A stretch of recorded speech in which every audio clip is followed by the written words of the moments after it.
तो नमस्कार मेरे प्यारे साथियों, आप सभी का फिर से आपके प्यारे चैनल में स्वागत करते हैं। और आइए आज की क्लास को स्टार्ट करते हैं। और आज की क्लास में आपके लिए मोस्ट इम्पोर्टेंट जो क्वेश्चन है, ठीक है, जो टॉपिक है वो जो पेपर में पूछे जाते हैं क्लास 10 का साइंस में, वो टॉपिक आपके लिए लाए हैं। ठीक है, और एक शानदार तरीके से हर एक टॉपिक को देखेंगे और आसान तरीके से जितने भी टॉपिक हैं। ठीक है, तो कुछ टॉपिक अपने बोर्ड पर लिखे हुए हैं। ठीक है, उस टॉपिक को देख लेते हैं। ठीक है, क्योंकि ये जो किस तरीके से आएगा कि इनमें से टिप्पणी लिखना होगा। ठीक है, टिप्पणी यानी कि इनकी परिभाषा लिखना होगा, एग्जाम्पल लिखना होगा। ठीक है, तो ये आपका लिखना होता है। हर बार आता है, हर एक पेपर में देखेंगे तो ये क्वेश्चन आए होंगे। ठीक है, जिसमें से अगर बात करिए फर्स्ट चैप्टर का है, और फर्स्ट चैप्टर से ही आपका जो मोस्ट इम्पोर्टेंट जो टॉपिक है, जैसे बात करें संयोजन अभिक्रिया क्या होता है, इसी कॉम्बिनेशन रिएक्शन इंग्लिश में कहते हैं। ठीक है, ठीक है, संयोजन अभिक्रिया क्या होता है। दूसरे नंबर बात करें वियोजन अभिक्रिया क्या होता है, भाई वियोजन डिकम्पोजिशन रिएक्शन क्या होता है, ये पूछता है। ठीक है, विस्थापन अभिक्रिया क्या होता है। ठीक है, द्विविस्थापन अभिक्रिया क्या होता है। ठीक है, विस्थापन अभिक्रिया क्या होता है, द्विविस्थापन अभिक्रिया क्या होता है। और बात करें ऊष्माक्षेपी अभिक्रिया क्या होता है। ठीक है, जिसे एक्सोथर्मिक रिएक्शन कहेंगे। ठीक है, ऊष्मा शोषी रिएक्शन क्या होता है, ये जो पूछे जाते हैं बार बार, इंडोथर्मिक रिएक्शन। ठीक है, उपचयन और अपचयन बताइए। ठीक है, उपचयन और अपचयन अभिक्रिया क्या होता है। ये जो टॉपिक लिखे हैं जितने हैं भाई 7 से 8 है। ठीक है, 7 है क्वेश्चन। ठीक है, ये 7 है तो भाई वेरी इंपॉर्टेंट है। क्या कहें, तो वेरी इंपॉर्टेंट क्वेश्चन है। ठीक है, ठीक है, तो इसको भाई कोई भी क्वेश्चन छूट जाए फर्स्ट चैप्टर से, लेकिन ये क्वेश्चन छूटना नहीं चाहिए क्योंकि ये इंपॉर्टेंट है फर्स्ट चैप्टर से। ठीक है, हर बार क्वेश्चन रिपीटेड क्वेश्चन है। ठीक है, इसलिए कहते हैं इंपॉर्टेंट है, हमेशा आएगा। ठीक है, हर बार आया है। ठीक है, तो इसका स्क्रीनशॉट लीजिए। ठीक है, फिर बात करते हैं संयोजन अभिक्रिया आखिर होता है क्या है। जो पढ़े नहीं होंगे भाई संयोजन अभिक्रिया, वियोजन अभिक्रिया क्या होता है, उसके बारे में बात करते हैं। विस्थापन अभिक्रिया क्या होता है उसके बारे में बात करते हैं। ठीक, ठीक है, तो इन सभी के बारे में हम बात करते हैं डिटेल से। ठीक है, तो इसका टॉपिक का पूरा स्क्रीनशॉट ले लीजिए, तो इसको इरेज कर देते हैं। ठीक है,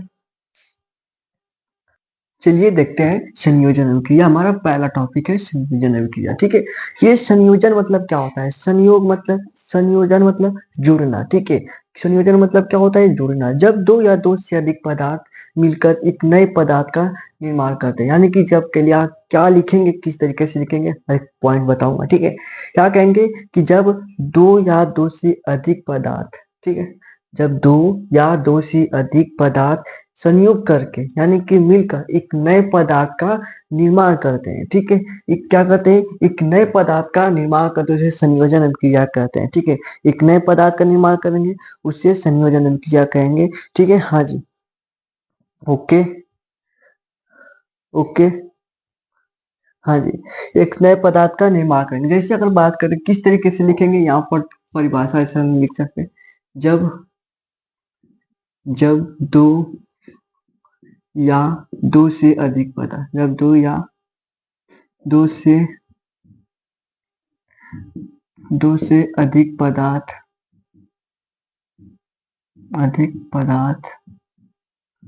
मिलकर मिलकर एक नए पदार्थ का निर्माण करता है। ठीक है, निर्माण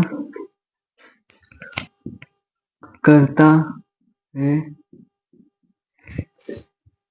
उसे संयोजन अभिक्रिया कहते हैं। ठीक है, निर्माण करता है। ठीक है, जैसे हम बात करें ए पहला पदार्थ हो गया प्लस दूसरा पदार्थ मिलकर एक नए पदार्थ का निर्माण किए। ठीक है, एक नए पदार्थ का निर्माण किए। ठीक है, जैसे एग्जाम्पल में बात करेंगे। ठीक है, आप उदाहरण की बात करें। ठीक है, क्योंकि उदाहरण लेंगे तभी तो करेंगे। ठीक है, उदाहरण की बात करें जैसे C+O2, तो क्या बनाएंगे, CO2। ठीक है, कार्बन डाइऑक्साइड बनाएंगे।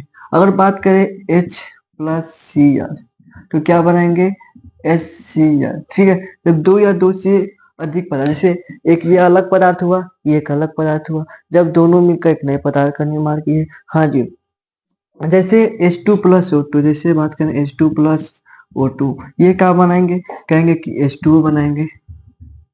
ठीक है, इसे संतुलित कर लिए। ठीक है, क्या बनाएंगे, H2O बनाएंगे। यानी कि आपका जब लिखेंगे कि संयोजन अभिक्रिया में कि जब दो या दो से अधिक पदार्थ मिलकर एक नए पदार्थ का निर्माण करते हैं उसे संयोजन अभिक्रिया कहते हैं। ठीक है, तो इसका स्क्रीनशॉट ले लीजिए आप। हाँ जी, ओके। और भी रिएक्शन दे सकते हैं। हाँ जी, कॉम्बिनेशन रिएक्शन इसी को कहते हैं।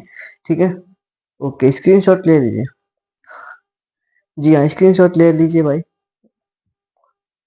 ठीक है, अब बात करते हैं भाई वियोजन अभिक्रिया क्या होता है। वियोजन, वियोजन मतलब टूटना कह सकते हैं। ठीक है, वियोजन मतलब टूटना, यानी कि ये एक एक पदार्थ है। ठीक है, एकल पदार्थ है। ठीक है, अगर ये टूट कर एक अलग अलग पदार्थ का निर्माण करते हैं। ठीक है, ये टूट कर अलग अलग पदार्थ का निर्माण करते हैं, उसी को क्या कहते हैं, वियोजन अभिक्रिया कहते हैं। क्या लिखेंगे कि वह अभिक्रिया जिसमें एकल अभिकारक, वह अभिक्रिया, ठीक है, किस तरीके से लिखेंगे भाई, जब एक पदार्थ, ठीक है, जब एक पदार्थ टूटकर एक एक अलग अलग पदार्थ का निर्माण करता है। ठीक ठीक है, हाँ जी, ओके। तो क्या क्या लिखेंगे भाई, वह अभिक्रिया जिसमें एकल अभिकारक, जिसमें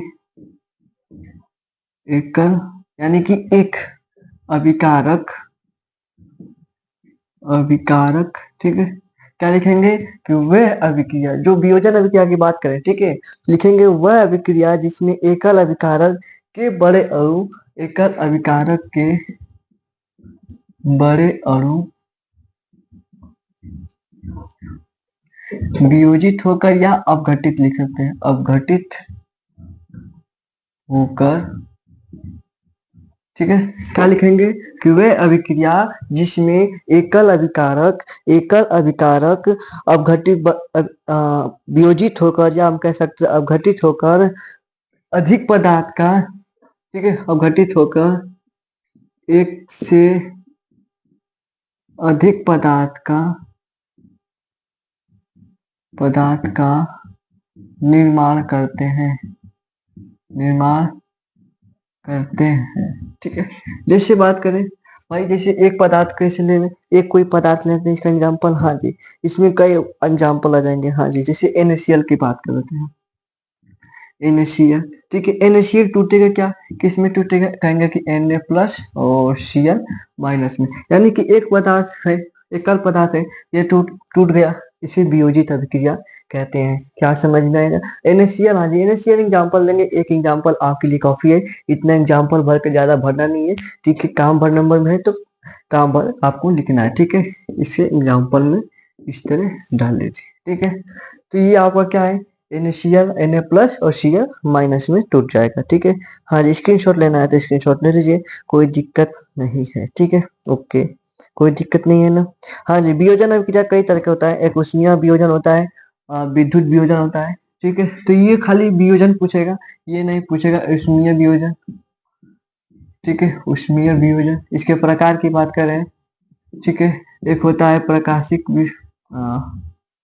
ऊष्मीय वियोजन हो गया। ठीक है, जो ऊष्मा से, ठीक है, ऊष्मीय वियोजन जो ऊष्मा से वियोजित होता है। ठीक है, एक होता है विद्युत वियोजन जो विद्युत से वियोजित होता है। क्या होता है, विद्युत वियोजन। ठीक है, विद्युत से जो वियोजित होगा, हाँ जी, ऊष्मा से होगा, हाँ जी, ऊष्मीय वियोजन होगा, विद्युत से, हाँ जी, विद्युत वियोजन हो जाएगा। ओके, स्क्रीनशॉट ले लीजिए, कोई दिक्कत नहीं, चलिए स्क्रीनशॉट ले लीजिए, आगे बात करें। चलिए भाई, अब बात करते हैं विस्थापन अभिक्रिया क्या होता है। विस्थापन मतलब विस्थापित कर देना, इस स्थान से दूसरा स्थान भेज देना, विस्थापित कर देना। ठीक है, तो इस कैसे भाई लिखेंगे विस्थापन अभिक्रिया, हाँ जी, एग्जाम्पल क्या देंगे वो भी बताऊंगा, कोई दिक्कत है तो बताएंगे। ठीक है, एग्जाम्पल भाई, एग्जाम्पल भी देंगे, आप बस ध्यान दीजिएगा हर एक टॉपिक को, हर एक पॉइंट को। ठीक है, कह रहा है विस्थापन अभिक्रिया, डिस्प्लेसमेंट रिएक्शन। ठीक है, ओके, चलिए, क्या होता है डिस्प्लेसमेंट रिएक्शन, जब वो अधिक अभिक्रियाशील वाला पदार्थ, ठीक है, क्या लिखेंगे, आसान से लिखेंगे, ज्यादा कठिन है। विस्थापन, विस्थापन मतलब विस्थापित कर देता है। तो ऐसी अभिक्रिया जिसमें अधिक अभिक्रियाशील वाले पदार्थ कम अभिक्रियाशील वाले पदार्थ को हटाकर, उसके यौगिक से हटाकर वहां पर अपना स्थान घेर ले लेता है। ठीक है, कहेगा कि भाई इस स्थान पर कोई वस्तु है, ये मान लीजिए ये वस्तु है, ठीक है, ये पदार्थ है, एक ये दो, एक यौगिक है। ठीक है, दो पदार्थ मिलकर एक यौगिक बना। ठीक है, और ये भी दो पदार्थ मिलकर, ये जो है इसको ये अधिक अभिक्रियाशील वाला पदार्थ है, ये कम अभिक्रियाशील वाला पदार्थ है, इसको हटाकर यहाँ से ये यहाँ पर इसके साथ पहुंच जाएगा, ठीक है, उसके साथ पहुंच जाएगा। तो यही आपका विस्थापन अभिक्रिया मतलब विस्थापित हो रहा है, ठीक है। तो इसको ध्यान दीजिएगा किस तरीके से लिखेंगे, ठीक है, हर एक पॉइंट को ध्यान दीजिएगा। विस्थापन अभिक्रिया बात करें तो लिखेंगे ऐसी अभिक्रिया जिसमें ऐसी अभिक्रिया,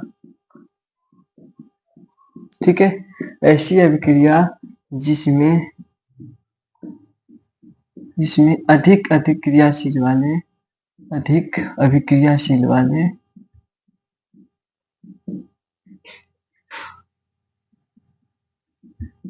वाले यौगिक वाले पदार्थ कम अभिक्रियाशील, ठीक है। हाँ जी, अपने आराम से लिखिएगा आप, धीरे धीरे, ठीक है, आपका राइटिंग ठीक रहेगा, ठीक है। हाँ जी, तो क्या लिखेंगे कि ऐसी अभिक्रिया जिसमें अधिक अभिक्रियाशील पदार्थ कम अभिक्रियाशील पदार्थ, ठीक है, मतलब कि अधिक अभिक्रियाशील वाले जो पदार्थ है, जो कम अभिक्रियाशील वाले पदार्थ को कम अभिक्रियाशील वाले पदार्थ को उसके यौगिक से क्या करता है, पदार्थ को उसके यौगिक से क्या करेगा भाई, अलग कर देता है, मतलब कि जानते हैं ना, जैसे कोई बाहुबली आदमी कोई कमजोर आदमी को, ठीक है, हाँ जी, हाँ जी, ठीक है, तो कोई बाहुबली आदमी कमजोर आदमी को वहां से हटाकर अपने बैठ जाता है, तो ये वही पदार्थ है, विस्थापन अभिक्रिया कर रहा है, उसको हटाकर अपने बैठ जाएगा, ठीक है। कैसे बनेगा, बैठेगा, अलग कर देता है, इसको लिख लीजिए, यानी कि विस्थापन अभिक्रिया कहलाता है। जैसे अगर बात करें Fe+CuSO4 है, ठीक है, Fe+CuSO4 है, ठीक है। अगर इसका रिएक्शन करा देते हैं, ठीक है, ये FeCuSO4 है। अब इसको हटाकर, ठीक है, यहाँ पर ध्यान दीजिए क्या है, CuSO4 कॉपर सल्फेट, ठीक है, Fe+CuSO4 है। अब Cu भाई Fe क्या है, अधिक अभिक्रियाशील वाला पदार्थ है, ये कम अभिक्रियाशील वाले पदार्थ है Cu, तो इसको हटाकर इसका जगह लेना कहेगा कि हम यहाँ पर रहेंगे, यानी कि ये बन जाएगा क्या, FeSO4 और ये कॉपर अलग हो जाएगा, Cu अलग हो जाएगा, ठीक है। तो यानी कि ये अधिक अभिक्रियाशील वाला पदार्थ है, ये कम अभिक्रियाशील वाले पदार्थ को हटाकर उसके जगह आपका जगह लेता है, ठीक है। यहाँ पर लिख देंगे कि Fe अधिक अभिक्रियाशील वाला पदार्थ है, अभिक्रियाशील वाला पदार्थ, ठीक है, आपको लिख देना है, ठीक है। तो ये आपका विस्थापन अभिक्रिया हो जाएगा। हाँ जी, अब आगे करेंगे क्या अपने आप से, हाँ जी, जो विस्थापन कर लीजिएगा अपने आप से, यहाँ पर दोनों का रिएक्शन होगा, ठीक है। आपके लिए होमवर्क देते हैं, जितने बाकी है, ठीक है, जितने बाकी है, जैसे हम 3 बता दिए, ठीक है, हाँ जी, 3 बता दिए, 3 और बाकी है 3, ठीक है, उसको आप अपने से करेंगे। क्या करा है कि एक गोलीय दर्पण की वक्रता त्रिज्या 30 सेमी है, ठीक है, एक गोलीय दर्पण है जिसकी वक्रता त्रिज्या, ध्यान दीजिएगा, क्या करा है कि वक्रता त्रिज्या 30 सेमी, यानी कि वक्रता त्रिज्या को r से दर्शाते हैं, और r बराबर क्या दिया है, 30 सेंटीमीटर दिया है, ठीक है, इसको याद ध्यान दीजिएगा। और कह रहा है कि इसकी फोकस दूरी होगी, इसकी फोकस दूरी यानी कि यफ का मान पूछ रहा है, इसकी जो फोकस दूरी है मेरे प्यारे दोस्त, वो फोकस दूरी क्या होगी, ठीक है। मेरे प्यारे दोस्त ध्यान दीजिएगा कि हम बात करें, आपको फार्मूला याद होगा, F equal to r/2, focus दूरी ज्ञात करने के लिए ये आपको फार्मूला भाई पढ़े होंगे, ठीक है। क्या कितने लोग पढ़े हैं भाई, हाँ जी, फोकस दूरी क्या होगा भाई, आंसर भी किसी का आ गया, ठीक है, क्या होगा, क्योंकि यफ क्या है, यफ तो हमें मालूम करना, फोकस दूरी है, आर का मान दिया है 30 सेंटीमीटर और नीचे 2, यानी कि क्या होगा, 15 सेंटीमीटर हो जाएगा, ठीक है, 15 सेंटीमीटर आपका आंसर आएगा भाई। 15 क्या होगा, ऑप्शन नंबर बी पर ट्रिक कर लीजिएगा, ऑप्शन नंबर बी आपका 15 सेंटीमीटर होगा, ठीक है। चलिए, फोकस दूरी क्या होगा, 15 सेंटीमीटर, ठीक है। अगर आपसे कहूं, ठीक है, ध्यान दीजिएगा, एक इसी पर क्वेश्चन देते हैं आपको, एक इसी पर क्वेश्चन कहें तो यदि यह फिजिकल टू क्या होगा आपका, मान लीजिए दे दिया फोकस दूरी क्या दिया 13 सेंटीमीटर, ठीक है। फोकस दूरी क्या दिया 13 सेंटीमीटर दिया, तो आपका त्रिज्या क्या होगी, आपका त्रिज्या क्या होगी पूछेंगे। तो भाई यही क्वेश्चन बस घुमा कर कभी पूछते तो बस इसी फार्मूला को याद रखिएगा। एफ की जगह पर 13 इसमें करेंगे, यानी कि आर का मान क्या होगा 32 सेंटीमीटर हो जाएगा, ठीक है। त्रिज्या क्या होगी 32 सेंटीमीटर हो जाएगी, ठीक है। अगर फोकस दूरी 13 सेंटीमीटर होगा, ठीक है। अगर फोकस दूरी 13 सेंटीमीटर होगा तो 32 हो जाएगी, ठीक है। चलिए नेक्स्ट क्वेश्चन कह रहा है कि प्रश्न की वैद्युत ऊर्जा का मात्रक है। वैद्युत ऊर्जा का भाई मात्रक पूछ रहा है, वैद्युत ऊर्जा का मात्रक क्या होगा, ठीक है। ये आपके आप क्वेश्चन पूछ रहा है और ऑप्शन भी दिए हैं वोल्ट या वाट, किलोवाट या किलोवाट घंटा, ठीक है। तो भाई ऊर्जा का मात्रक क्या होता है, वैद्युत ऊर्जा का मात्रक क्या होता है, तो ऑप्शन नंबर डी हो जाएगा, किलोवाट घंटा होता है, ठीक है। इसको आप ट्रिक कर लीजिएगा, किलोवाट घंटा होता है, ठीक है। हाँ जी, जितने भी भाई इसका स्क्रीनशॉट नहीं लिए स्क्रीनशॉट ले लीजिएगा, ठीक है। और हाँ जी, सभी लोग क्लास के बाद दोस्तों के साथ शेयर जरूर करेंगे, क्योंकि आपके लिए भाई मेहनत करते हैं, ठीक है। क्वेश्चन खोज कर लाते हैं जो पिछले साल पूछे गए कौन सा आपके लिए इंपॉर्टेंट होंगे, तो भाई उसके लिए तो एक बार शानदार तरीके से सभी लोग भाई चैनल पर नए हो, चैनल को सब्सक्राइब कीजिएगा, वीडियो को लाइक करिएगा, ठीक है। ओके, स्क्रीनशॉट आप पहले ले लीजिए इसका, ठीक है। स्क्रीनशॉट आप ले लीजिए। चलिए अब नेक्स्ट प्रश्न की बात करते हैं, ठीक है। तो नेक्स्ट प्रश्न क्या करा है ध्यान दीजिएगा, ओके। अगला प्रश्न बात करें, और अगला प्रश्न क्या कर रहा है मेरे प्यारे दोस्त, इसको ध्यान दीजिएगा, और बहुत शानदार क्वेश्चन है, ठीक है। हाँ जी, सभी शानदार क्वेश्चन है, सभी पूछे गए प्रश्न है। विद्युत धारा का मापन करते हैं भाई, विद्युत धारा जो होता है इलेक्ट्रिक करंट होता है, उसका मापन किसके द्वारा करते हैं, क्या विद्युत जनित द्वारा करते हैं, क्या मीटर द्वारा करते हैं, या धारा मापी द्वारा, या विद्युत मोटर द्वारा, ठीक है। तो कह रहे थे विद्युत धारा का मापन, विद्युत धारा का मापन, ठीक है, किसके द्वारा करते हैं विद्युत धारा का मापन, तो याद रखिएगा अमीटर के द्वारा। विद्युत धारा का मापन किसके द्वारा करते हैं, अमीटर, याद रखिएगा ऑप्शन नंबर बी, ठीक है। अगर बात करूं विद्युत धारा का मात्रक क्या होता है, ठीक है, विद्युत धारा का मात्रक पूछूं आपसे क्या होता है भाई, बताएंगे एक बार कमेंट में, ठीक है। विद्युत धारा का मात्रक क्या होता है, तो याद रखिएगा एम्पियर होता है, ठीक है। विद्युत धारा का मात्रक क्या होता है, एम्पियर होता है, जी हाँ। हाँ जी, क्या होगा विद्युत धारा का, यह भी क्वेश्चन पूछा हुआ है कि विद्युत धारा का मात्रक क्या है, ठीक है। तो आपको याद रखिएगा एम्पियर होता है विद्युत धारा का मात्रक, ठीक है। जी हाँ, चलिए आगे बढ़े। चलिए भाई क्या प्रश्न कह रहा है, कार्बन परमाणु की संयोजकता है। कार्बन परमाणु जो है मेरे प्यारे दोस्त ध्यान दीजिएगा, कार्बन परमाणु की संयोजकता है। कार्बन को किससे दर्शाते हैं, प्रतीक क्या होता है, सी होता है, ठीक है। इसकी संयोजकता पूछ रहा है, तो भाई संयोजकता क्या होती है बताएंगे, ठीक है। कार्बन परमाणु की संयोजकता क्या होगी, ओके। चलिए हाँ जी, कार्बन में कितने परमाणु होते हैं, ठीक है, कितने इलेक्ट्रॉन, छह छह, ठीक है, 6 होता है, ठीक है। लेकिन ध्यान दीजिएगा आपको कह रहा है कि संयोजकता क्या होता है, तो अगर कहेंगे कि इसका संयोजन करें तो 2 4 होगा, ठीक है। तो क्या होगा इसका, आपका संयोजकता 4 होता है, ठीक है। ऑप्शन नंबर सी हो जाएगा संयोजकता का, ठीक है। अगर इलेक्ट्रॉनिक विन्यास करते हैं तो 2 4 होता है, तो इसकी संयोजकता क्या होती है, इसमें 4 हुई तो भाई 4 हो जाएगा, ठीक है। हाँ जी, ये भाई इसको याद रखिएगा, ये 4 हुआ कि नहीं, ये संयुक्ता 4 हुआ कि नहीं, ठीक है। चलिए कैल्शियम फास्फेट का सूत्र है, इसको बताएंगे। कैल्शियम फास्फेट का सूत्र है, इसका ऑप्शन नहीं दिए, ठीक है।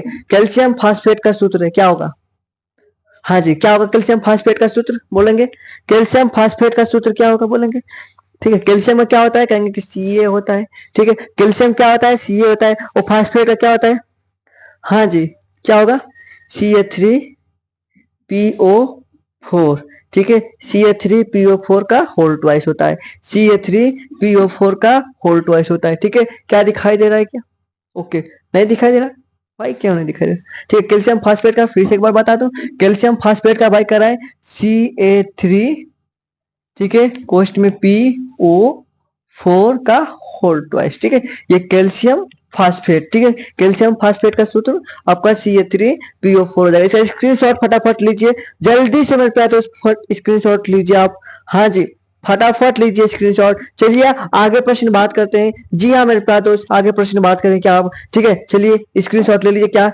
चलिए स्क्रीनशॉट लीजिए, ओके ठीक है। चलिए अगला प्रश्न क्या करा है, अगला प्रश्न ध्यान दीजिएगा, प्रश्न नंबर क्या करा है, ठीक है। हाँ जी ध्यान दीजिएगा कि श्वेत प्रकाश, ठीक है, क्या करा है कि जब श्वेत प्रकाश एक प्रिज्म पर आपतित होता है, ठीक है, जब श्वेत प्रकाश करा है कि एक प्रिज्म पर आपतित होता है, इसको हम लोग ध्यान से समझेंगे श्वेत प्रकाश क्या होता है, ठीक है। तो ये प्रिज्म है, ठीक है, और इस प्रिज्म पर क्या करा है, श्वेत प्रकाश आपतित हो, जब प्रकाश पड़ रहा है, ठीक है, श्वेत प्रकाश, ठीक है, ये कौन सा प्रकाश है? श्वेत प्रकाश। जब प्रिज्म पर आपतित हो रहा है तो किस रंग का सबसे ज्यादा विचलन करता है? ठीक है, इसमें से किस रंग का सबसे ज्यादा भाई 7 रंगों में विभक्त होता है? ठीक है, 7 रंगों में विभक्त होता है, तो भाई किस रंग का सबसे ज्यादा विचलन करता है? ठीक है, तो सबसे ज्यादा विचलन किसका करता है? तो याद रखिएगा, सबसे ज्यादा विचलन बैगनी कलर का करता है। ठीक है, सबसे ज्यादा विचलन किसका करता है? बैगनी कलर का। ठीक है, यहाँ पर लिख देते हैं ज्यादा। ठीक है, ज्यादा विचलन किसका करता है? ज्यादा विचलन बैगनी कलर का करता है। ठीक है, और सबसे कम विचलन किसका करेगा?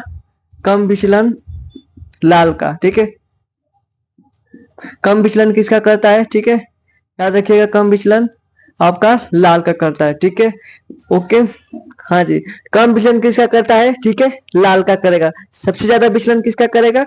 ठीक है, ओके, किसका? तो आपका बैगनी का। ठीक है, अगर तरंग दैर्ध्य की बात करें तो सबसे ज्यादा तरंग दैर्ध्य किसका होता है? तो भाई सबसे ज्यादा तरंग दैर्ध्य आपका, तरंग दैर्ध्य किसका होता है? ज्यादा आपका लाल कलर का होता है। ठीक है, आपका लाल रंग का होता है। ठीक है, आपका सबसे ज्यादा तरंग दैर्ध्य, ज्यादा तरंग दैर्ध्य किसका होता है? लाल का होता है। और सबसे कम तरंग दैर्ध्य, कम तरंग दैर्ध्य बैगनी कलर का होता है। ठीक है, ये आपका ऑप्शन में पूछ सकता है। ठीक है, ये क्वेश्चन आपका श्वेत प्रकाश पूछा कि सबसे ज्यादा विचलन किसका हुआ। ठीक है, तरंग दैर्ध्य भी पूछ सकता है। ठीक है, तरंग दैर्ध्य किसका कम है, किसका अधिक है। ठीक है, तो ये क्वेश्चन से आपको 4 क्वेश्चन बने। ठीक है, एक क्वेश्चन से कितने? 4 क्वेश्चन बने। ठीक है, और नेक्स्ट प्रश्न है, ये एक दर्पण की वक्रता त्रिज्या 40 सेमी है। ठीक है, एक दर्पण है, ठीक है, उसकी जो वक्रता त्रिज्या क्या दिया है? वक्रता त्रिज्या 40 सेंटीमीटर दिया है, तो उसकी फोकस दूरी होगी। ठीक है, हाँ जी, क्या होगा भाई? फोकस दूरी पूछ रहा है। ठीक है, याद रखिएगा, अभी बात किए हैं वही वक्रता त्रिज्या को r से दर्शाते हैं। r बराबर क्या दिया है? 40 सेंटीमीटर दिया है। फोकस दूरी पूछ रहा है, यानी कि f का मान पूछ रहा है। और हम जानते हैं, अभी फार्मूला बताएं शुरू शुरू में, f इक्वल टू r/2 होता है। ठीक है, अब इसी फार्मूला पर आपको भाई रख देना है। ठीक है, इसका क्या होगा कमेंट बॉक्स में आपको आंसर देना है। ठीक है, क्योंकि अभी जस्ट पहला क्वेश्चन आपको इसी पे बताया हूँ। ठीक है, हाँ जी, इसी पे पहला क्वेश्चन आपको बताया हूँ, तो इसका फार्मूला पर बस रखेंगे है, 40 हो जाएगा और बटे में 2। ठीक है, कट कर 20 आ जाएगा। चलिए आपको बता देते हैं, 20 सेंटीमीटर हो जाएगा। ठीक है, आगे प्रश्न क्या करा है कि बिजली के बल्ब में, ठीक है, बिजली के बल्ब का फिलामेंट बना होता है। ठीक है, बिजली का जो बल्ब का जो फिलामेंट किसका बना होता है? ठीक है, ऑप्शन नहीं दिए भाई, किसका बना होता है? ठीक है, चलिए, किसका होता है? याद रखिएगा, बिजली के बल्ब का फिलामेंट जो होता है किसका बना होता है? टंगस्टन का, टंगस्टन का बना होता है। ठीक है, आप ओके, याद रखिएगा, जो आपका फिलामेंट किसका बनाता है? जो आपका जो बल्ब होता है बिजली का, उसका जो फिलामेंट किसका बनाता है? तो टंगस्टन का, याद रखिएगा। ठीक है, हाँ जी, यही होगा, टंगस्टन को हो जाएगा। ठीक है, स्क्रीनशॉट लेना है तो स्क्रीनशॉट फटाफट लीजिए, क्योंकि नेक्स्ट प्रश्न एक शानदार होने वाली है। ठीक है, चलिए, ठीक है, चलिए नेक्स्ट प्रश्न क्या करा है कि जल में घुलनशील विटामिन है, जल में घुलनशील विटामिन कौन सा होगा? ठीक है भाई, जल में घुलनशील विटामिन कौन सा है? ऑप्शन ने दिया है, ऑप्शन ने क्या करा है? Vitamin D, vitamin C, vitamin A और विटामिन के। तो जल में घुलनशील की बात करा है। ठीक है, तो जल में घुलनशील कौन भाई विटामिन होता है? तो जल में घुलनशील आपका ऑप्शन नंबर बी हो जाएगा, विटामिन सी। ठीक है, विटामिन सी जो होता है जल में घुलनशील होता है। ठीक है, लिख लीजिएगा, vitamin B, vitamin B and vitamin C. ठीक है, ये दोनों क्या होते हैं? ये जल में घुलनशील होते हैं। जल में क्या होते हैं?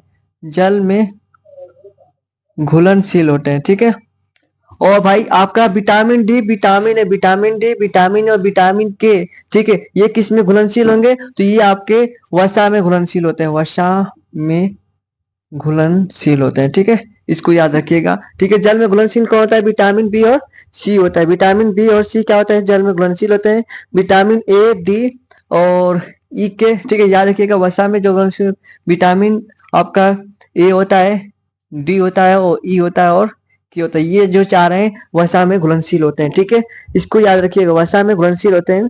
ओके, चलिए आगे प्रश्न देखते हैं, आगे प्रश्न क्या कराए। हाँ जी, नेक्स्ट प्रश्न क्या करा है वो बहुत शानदार है कि वैद्युत मोटर परिवर्तित करता है, तो वैद्युत मोटर कैसे परिवर्तित क्या करता है? ठीक है, वैद्युत मोटर क्या परिवर्तित करता है बताएंगे। ठीक है, वैद्युत मोटर परिवर्तित करता है क्या? तो वैद्युत ऊर्जा को, हाँ जी, किसमें परिवर्तित करता है? वैद्युत मोटर। ठीक है, जो वैद्युत मोटर होता है वो आपका वैद्युत ऊर्जा को किसमें, याद रखिएगा, वैद्युत ऊर्जा को यांत्रिक ऊर्जा में। ठीक है, वैद्युत ऊर्जा को यांत्रिक ऊर्जा में परिवर्तित करता है। ठीक है, आप ठीक है, याद रखिएगा। वैद्युत मोटर जो परिवर्तित करता है वैद्युत ऊर्जा को यांत्रिक ऊर्जा में परिवर्तित करता है। ठीक है, विद्युत विभवांतर का मात्रक है, विद्युत विभवांतर का मात्रक है। हाँ जी, बताएंगे वैद्युत ऊर्जा ऊर्जा को यांत्रिक ऊर्जा में परिवर्तित कर। ठीक है, चलिए नेक्स्ट है विद्युत विभवांतर का सूत्र मात्रक है। ठीक है, मात्रक क्या होगा, विभवांतर का मात्रक क्या होता है। हाँ जी, विभवांतर का मात्रक क्या होता है। ठीक है, विभवांतर का मात्रक क्या होता है, कहेंगे कि V बराबर W/Q होता है। ठीक है आपका, तो भाई विभवांतर का मात्रक पूछ रहा है। ठीक है, यहाँ पर ध्यान दीजिएगा। कार्य का मात्रक क्या होता है, कार्य का मात्रक क्या होता है, कहेंगे कि कार्य का मात्रक तो जूल होता है। ठीक है, और आवेश का मात्रक क्या होता है, आवेश का मात्रक क्या होता है, कहेंगे कि आपका गुलाम का आवेश गुलाम होता है। ठीक है, आवेश का मात्रक क्या होता है, गुलाम होता है। तो विभवांतर का मात्रक क्या हुआ, जूल प्रति गुलाम हो गया, जूल, ठीक है, प्रति गुलाम। ठीक है, इसको याद रखिएगा, जूल प्रति गुलाम हो जाएगा। ठीक है, हाँ जी, ठीक है, ओके। और जूल प्रति गुलाम को क्या कहते हैं, वोल्ट भी कह सकते हैं इसे। विद्युत विभवांतर का मात्रक वोल्ट भी होता है, इसको याद रखिएगा। ठीक है, ओके। चलिए नेक्स्ट प्रश्न देखेंगे क्या। हाँ जी, शानदार क्वेश्चन है, मजेदार क्वेश्चन है, ज्यादा समय नहीं लेंगे और ज्यादा से ज्यादा क्वेश्चन करने वाले हैं। ठीक है, सभी लोग क्लास को फिर से दोबारा करें, शेयर जरूर कर दीजिए अपने दोस्तों के साथ। ठीक है, हाँ जी, सभी लोग एक बार दोस्तों के साथ अपने क्लास को जरूर शेयर करेंगे। ठीक है, क्योंकि आपके शानदार क्वेश्चन आए हैं और अपने दोस्तों के साथ भी आप अपना हर एक क्वेश्चन आप शेयर जरूर करेंगे और पूछेंगे क्या इसका आप तुमको मात्रक या क्वेश्चन मालूम है कि नहीं। ठीक है, चलिए स्क्रीनशॉट ले लीजिए आप फटाफट। चलिए बात करें नेक्स्ट क्वेश्चन की, धावन सोडा की प्रकृति होती है। भाई क्वेश्चन क्या करा कि धावन सोडा की जो प्रकृति कैसी होती है। ठीक है भाई, इसका फार्मूला बताएंगे सबसे पहले आप, इसका फार्मूला बताएंगे क्या होगा। ठीक है, हाँ जी, फार्मूला क्या होगा, धावन सोडा की प्रकृति पूछ रहा है। ठीक है जी, हाँ, क्या होता है, Na2CO3 इंटू 10H2O होता है। ठीक है, क्या होता है फार्मूला, Na2CO3 इंटू 10H2O होता है। भाई प्रकृति कैसी होती है, भाई आप धावन सोडा जो कपड़े धोते हो, ठीक है, उसकी कैसी लगता है भाई, हाँ जी, क्षारीय होता है। ठीक है, तो क्या होता है ऑप्शन नंबर कौन होगा, कहेंगे कि ऑप्शन नंबर बी होगा, क्षारीय होता है। धावन सोडा की प्रकृति कैसी होती है, तो क्षारीय होती है। ठीक है, और ये आपका उसका फार्मूला है, सूत्र है। ठीक है, इसको याद रखिएगा। ठीक है, सोडियम कार्बोनेट डेकाहाइड्रेट नाम होगा। ठीक है, चलिए प्रश्न नंबर आगे कर रहा है, निम्न में से कौन परागकोश में पाए जाते हैं, निम्न में से कौन परागकोश में पाए जाते हैं, परागकोश में कौन से पाए जाते हैं, भाई बायोलॉजी से क्वेश्चन है ये। ठीक है, कौन से पाए जाते हैं परागकोश में, भाई क्या पाया जाता है, ध्यान दीजिएगा, कौन सा पाया जाता है याद रखिएगा। तो भाई परागकोश में बस याद रखिएगा परागकण पाया जाता है। ठीक है, परागकोश में क्या जाता है, परागकण पाया जाता है। ठीक है, हाँ जी, नेक्स्ट प्रश्न क्या है कि उदासीनीकरण अभिक्रिया होती है, उदासीनीकरण अभिक्रिया कब होगी, ठीक है, जब भाई अम्ल और क्षार मिलेंगे, जब अम्ल और क्षार, ठीक है, अम्ल प्लस क्षार होंगे तो भाई कौन सी करण अभिक्रिया होगी, उदासीनीकरण। दोनों संग, हाँ जी, दोनों संग होंगे तो उदासीनीकरण अभिक्रिया होती है। ठीक है, स्क्रीनशॉट ऑफ ले लीजिए, ले लिए क्या, हाँ जी, स्क्रीनशॉट ले लीजिए इसका। चलिए आगे बात करें क्या, भाई बहुत शानदार क्वेश्चन है, सभी लोग स्क्रीनशॉट ऑफ ले लीजिए और साथ ही साथ अपने दोस्तों के साथ ये जरूर शेयर करेंगे। ठीक है, हाँ जी, ओके। चलिए नेक्स्ट बात करें क्वेश्चन, चलिए चलिए भाई आगे बात करें, क्वेश्चन बात करें, आपका ध्यान दीजिएगा, अम्ल का पीएच मान क्या होता है, अम्ल का पीएच मान क्या होता है। ठीक है, अम्ल का पीएच मान क्या होगा। ठीक है, इसको एक प्रश्न है आपके लिए।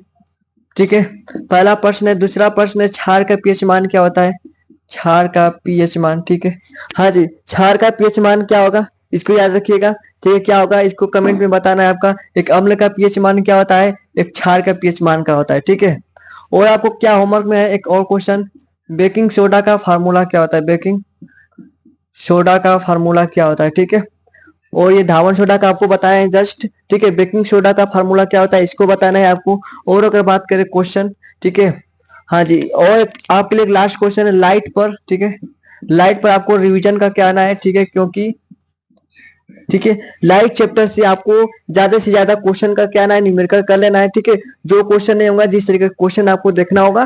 ठीक है, क्योंकि कल लाइट चैप्टर से क्वेश्चन ज्यादा से ज्यादा क्वेश्चन लाने वाले हैं। ठीक है, तो सभी लोग क्लास को जरूर शेयर कर दीजिएगा दोस्तों के साथ, क्योंकि लाइट क्वेश्चन आपके लिए लाने वाले हैं कल। ठीक है, और इसका रिवीजन भी कराएंगे। ठीक है, कि विरंजक चूड़, हाँ ये विरंजक चूड़ को देखिए ब्लीचिंग पाउडर भी कहते हैं, ये याद रखिएगा। आपको कुछ पॉइंट पहले से लिख दिया हूँ, क्योंकि आपका ज़्यादा समय लेना नहीं चाहते हैं लिखने में, ठीक है? लिखने में समय भी लगेगा, तो भाई ज़्यादा समय लेना नहीं चाहते, लेकिन आपको पॉइंट टू पॉइंट समझा दूँगा कि आपको याद हो जाएगा अभी, अभी, अभी, ठीक है? चलिए, देखिए कह रहा है कि बिरंजक चूर्ण को क्या कहते हैं? ब्लीचिंग पाउडर भी कहते हैं, इसको याद रखिएगा। ब्लीचिंग पाउडर को ही बिरंजक चूर्ण कहते हैं, और इसका जो फार्मूला होता है, क्या फार्मूला होता है जो, ठीक है, फार्मूला क्या होता है? CaOCl2, CaOCl2, कैल्शियम ऑक्सीक्लोराइड, ठीक है। क्या होता है इसे कहेंगे? यह एक मिश्रित लवण है, ठीक है। बिरंजक चूर्ण क्या है? एक मिश्रित लवण होता है। इसका जो रासायनिक नाम होता है, ठीक है, इसका जो रासायनिक नाम क्या होता है?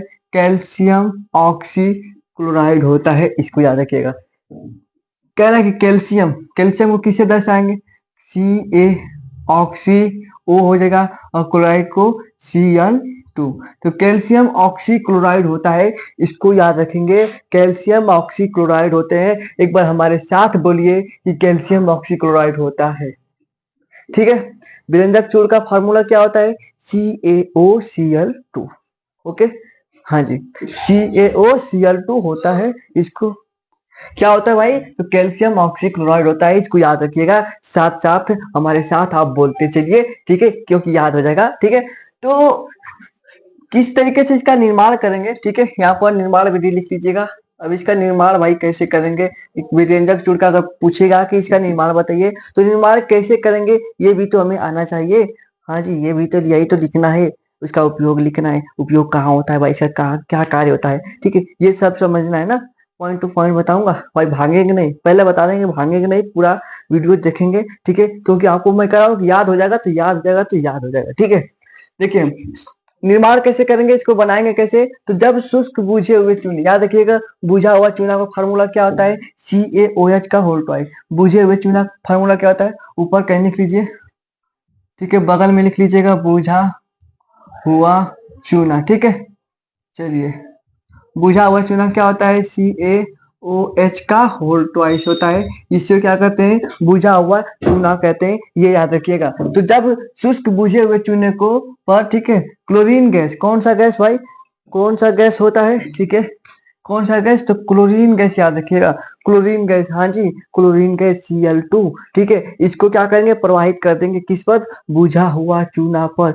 बोलिए एक बार फिर से, एक बार बोलिए फिर से, जयकारा लगा दीजिए। फिर से एक बार जयकारा लगाएंगे किनका भाई? कि जब जब बुझे हुए चूने पर, जब बुझे हुए चूने पर Cl2 यानी कि क्लोरीन गैस प्रवाहित करते हैं, ठीक है, प्रवाहित की जाता है, तो विरंजक चूर्ण प्राप्त होता है, ठीक है, विरंजक चूर्ण प्राप्त होता है, ठीक है।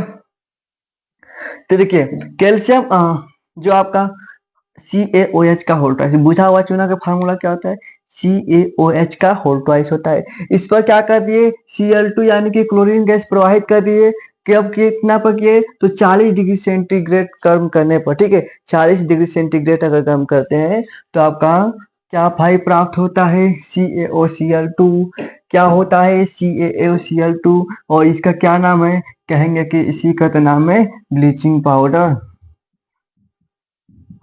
ब्लीचिंग पाउडर, ठीक है, और जल बाहर निकल जाता है, ठीक है। तो इसको याद रखेंगे। हाँ जी, स्क्रीनशॉट लीजिए, आप आराम से लीजिए, और भाई इसको याद कीजिए, ज्यादा से ज्यादा याद कीजिए। स्क्रीनशॉट लेकर रखने से कुछ नहीं होगा, ठीक है। तो साथ एक बार वीडियो को रोकेंगे, फिर पूरा लिख के, ठीक है। चलिए, इसका स्क्रीनशॉट फटाफट लीजिए। हम बात करते हैं अब आगे इसका उपयोग के बारे में, ठीक है, इसका गुण के बारे में, बिरंजक चूर्ण के गुण के बारे में, ठीक है। तो स्क्रीनशॉट ले लीजिए आप क्या? जी हाँ। तो यहीं पर हम गुड़ भाई, दिखाई दे रहा होगा ना इतना? हाँ जी, चलिए यहीं पर गुड़ लिख दे रहे, ठीक है। चलिए, विरंजक चूर्ण के गुड़, ठीक है। इसके गुण क्या क्या क्या है? इसके विरंजक चूर्ण जो है मेरे प्यारे दोस्त, इसका गुण क्या क्या है इसको समझते हैं। तो यह हल्के पीले रंग का चूर्ण होता है। ये क्या होता है? हल्का पीला रंग का चूर्ण होता है, लिख लीजिएगा। यह हल्के पीले रंग का चूर्ण होता है, ठीक है, चूर्ण होता है, ठीक है। चलिए, क्या लिखेंगे गुण में? यह हल्के पीले रंग का चूर्ण होता है, ठीक है। इसमें क्लोरीन जैसी गंध आती है, लिख लीजिएगा दूसरा गुण। इसमें इसमें क्लोरीन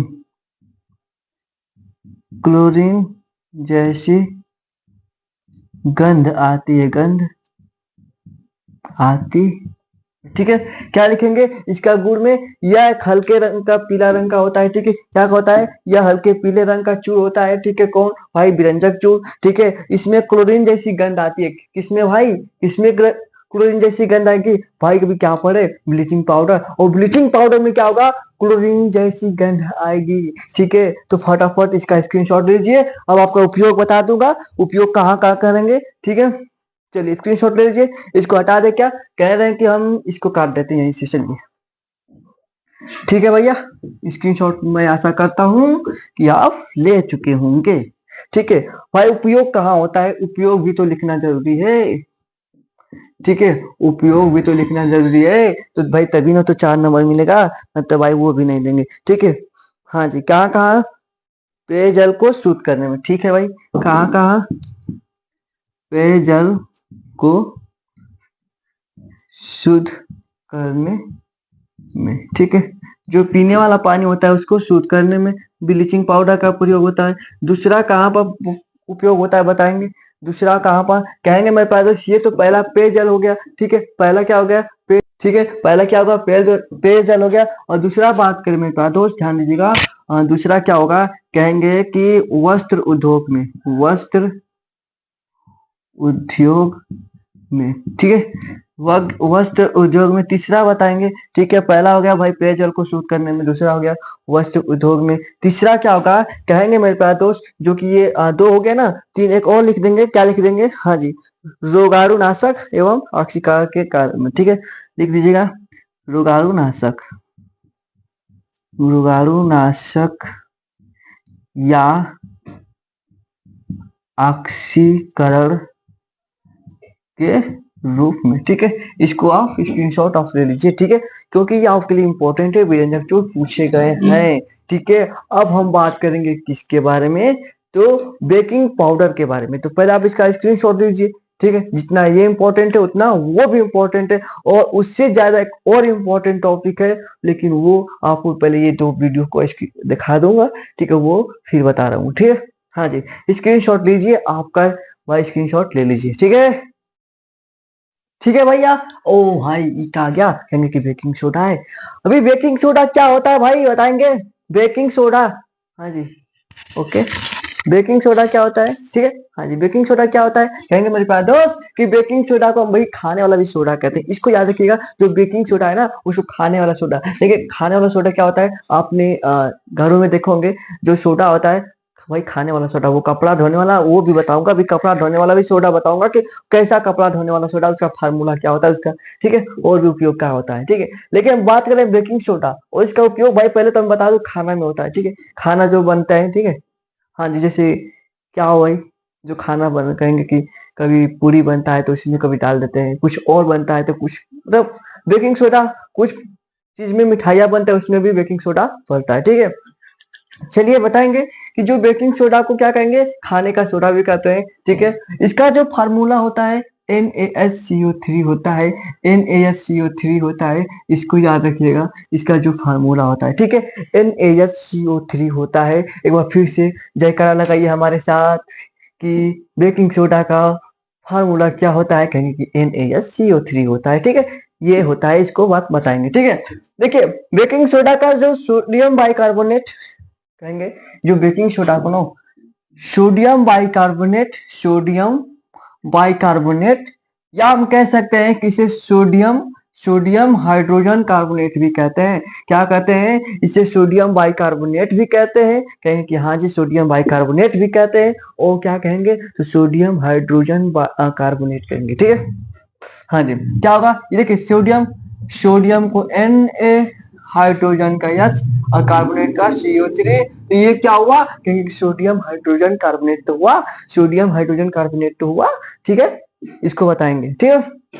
चलिए देखिए, जो बेकिंग सोडा का ना भाई हम एक बात की है कहाँ होता है, तो कहेंगे इसे खाद्य पदार्थ, इसे इसे इसे खाद्य या पदार्थ कहे, ठीक है, ठीक है। क्या होता है, जो खाने वाला पदार्थ में, ठीक है, में मिलाकर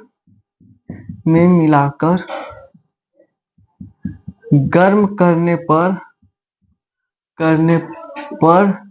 कार्बन डाइऑक्साइड, ठीक है, क्या कहेंगे भाई, जब खाद्य पदार्थ में मिलाकर, ठीक है, जब गर्म करने पर क्या होता है, कार्बन डाइऑक्साइड, हाँ जी, क्या होता है, गैस कार्बन डाइऑक्साइड गैस बुलबुले बुलबुले क्या होगा भाई, जो कार्बन डाइऑक्साइड हो ना, वो क्या होगा, बुलबुले के रूप में बाहर निकल जाते हैं, बुलबुले के रूप में बाहर निकल जाती है, ठीक है। देखिए, जब खाद्य पदार्थ मिलाते हैं ना, जो खाने वाला पदार्थ है कुछ भी पदार्थ में, ठीक है, तो इसमें का क्या होता है, जो कार्बन डाइऑक्साइड है ना, बुलबुला बनकर क्या होगी, बाहर निकल जाती है, मतलब कार्बन डाइऑक्साइड बाहर उसमें से निकल जाती है, जो उसमें उपस्थित रहती है। हाँ जी, हाँ क्या, ठीक है, ठीक है। तो इस प्रकार हम कह सकते हैं जो केक होता है, इस प्रकार केक फूल कर, ठीक है, फूल कर क्या हो भाई, जो केक होता है वो क्या होगा, फूलकर, हाँ जी, हल्के हो जाते हैं, इसको याद रखिएगा, हल्के हो जाते हैं। जैसे अब बात करें, जो वो क्या कहते हैं उसे, पावरोटी कहते हैं ना, उसमें क्या होता है, बेकिंग पाउडर डालेंगे, उसमें फूलकर हल्का होता है, देखे होंगे, तो अच्छा भी लगता है खाने में, ठीक है। हाँ जी, तो इसमें बेकिंग पाउडर का उपयोग करते हैं, ठीक है। हाँ जी, ओके भाई, इसका निर्माण कैसे करेंगे बताएंगे, निर्माण कैसे करेंगे भाई, निर्माण यहाँ पर लिख देते हैं, निर्माण, ठीक है भाई, निर्माण बताएंगे, निर्माण क्या होगा भाई, निर्माण किस तरीके से करेंगे, हाँ जी, किस तरीके से करेंगे, देखिए, यहाँ पर बहुत आसान तरीके से बताऊंगा, जब सोडियम क्या करेंगे, सोडियम कार्बोनेट को विलयन में carbon dioxide gas provide, sodium carbonate के विलयन में, हाँ जी, सोडियम कार्बोनेट के विलयन में, सोडियम कार्बोनेट क्या होता है बताएंगे, कहेंगे कि भी भाई बताना तो पड़ेगा ना, sodium carbonate, sodium carbonate Na2CO3, इसे क्या कहते हैं, सोडियम कार्बोनेट कहते हैं, Na2CO3, Na2CO3 को क्या कहेंगे भैया, सोडियम कार्बोनेट कहेंगे, इसको याद रखेंगे, Na2CO3 को क्या कहेंगे, सोडियम कार्बोनेट कहेंगे, ठीक है, याद हुआ कि नहीं, क्या कहेंगे इसे, इसको लिख देते हैं क्या, चलिए यहाँ पर लिख देते हैं, इसे क्या कहेंगे, सोडियम कार्बोनेट कहेंगे भाई, इंग्लिश में लिख दिया ना, चलिए हिंदी इंग्लिश को चलेगा, ठीक है। जब इसको सोडियम कार्बोनेट को सोडियम कार्बोनेट के विलयन में, सोडियम कार्बोनेट के विलयन, तो भाई जल होगा, ठीक है, इसमें कार्बन डाइऑक्साइड प्रवाहित करते हैं, इसमें क्या करते हैं, जब सोडियम कार्बोनेट में के विलयन में कार्बन डाइऑक्साइड प्रवाहित करते हैं, तो क्या होता है, ये सोडियम कार्बोनेट हो गया, इसमें जब कार्बन डाइऑक्साइड प्रवाहित हुआ, ठीक है, इसमें कार्बन डाइऑक्साइड प्रवाहित हुआ तो क्या बनेगा, 2Na, क्या बनेगा, HCO3, सोडियम हाइड्रोजन कार्बोनेट बनेगा, यानी कि कहें it is called baking soda, ठीक है, सोडियम हाइड्रोजन कार्बोनेट बनेगा, जब सोडियम कार्बोनेट के विलयन में, सोडियम कार्बोनेट के विलयन में, भाई इसको कैसे लिखेंगे, लिख देते हैं, यहाँ पर दिखाई तो दे रहा होगा ना, हाँ जी, लिख देते हैं भाई, जब सोडियम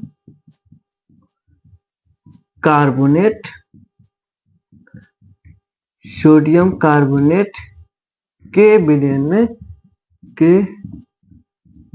में कार्बन डाइऑक्साइड, यहाँ पे लिख देते हैं CO2 प्रवाहित करते हैं, तो